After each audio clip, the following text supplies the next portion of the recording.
G'day, it's fugitive Australian journalist Shane Dowling from the website and YouTube channel Kangaroo Court of Australia. Now, Prime Minister Anthony Albanese is in the process of destroying the Labor Party, and it became very obvious on Tuesday in Parliament when Anthony Albanese started raising all the previous government's corruption in a response to a question from Peter Dutton.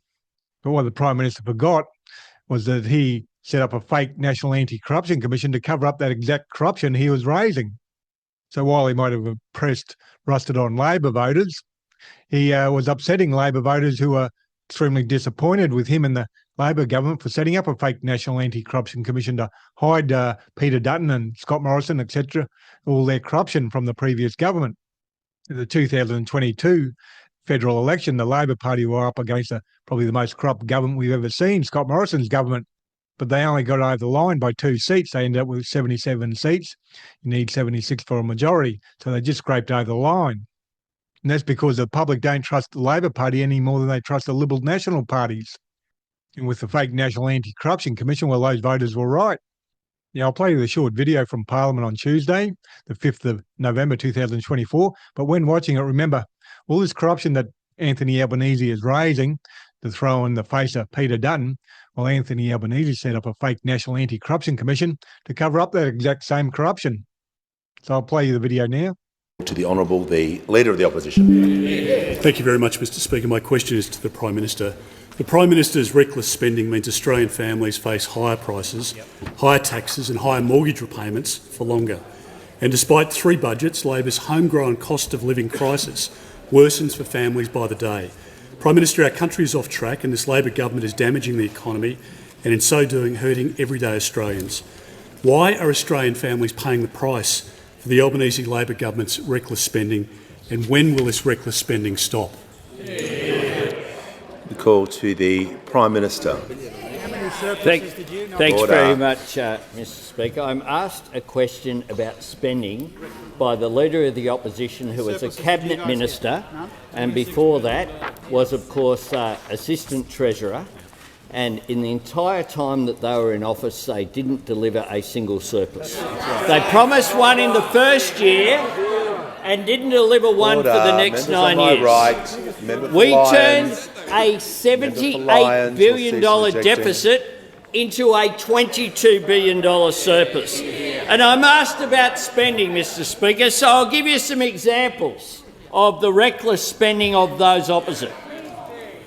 $4 billion to cancel the French submarine deal. $1.8 billion paid out to victims of robo-debt. $444 million to the Great Barrier Reef Foundation without a tender process or even consulting the foundation. $660 million on commuter car parks where there was no train station. No train station.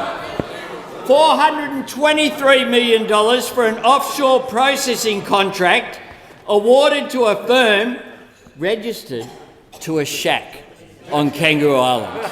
A shack on Kangaroo Island.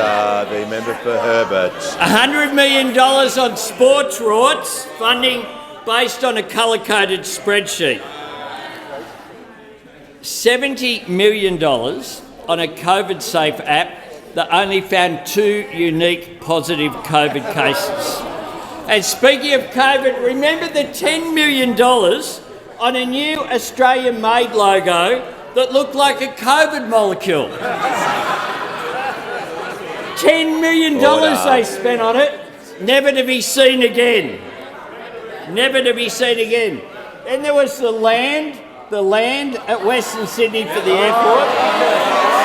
The old Leppington land scandal, 10 times its value they paid. And that's before you get to the $20 billion that JobKeeper paid to companies that were increasing their profits. That's before you get to the $29 billion in NBN cost blowouts. The $31 billion cost blowout in one project, Inland Rail. $31 billion blowout. Mr Speaker, it takes some gumption to come in here and ask about spending.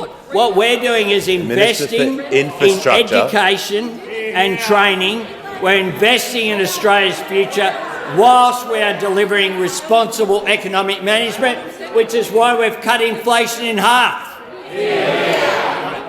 Now, I just published an article in relation to the video, and I'll just read you out a small amount of that article. The article's titled, Anthony Albanese scores an own goal, highlighting Peter Dutton and the coalition's corruption. And at the end of the article, I say likely result for the 2025 election.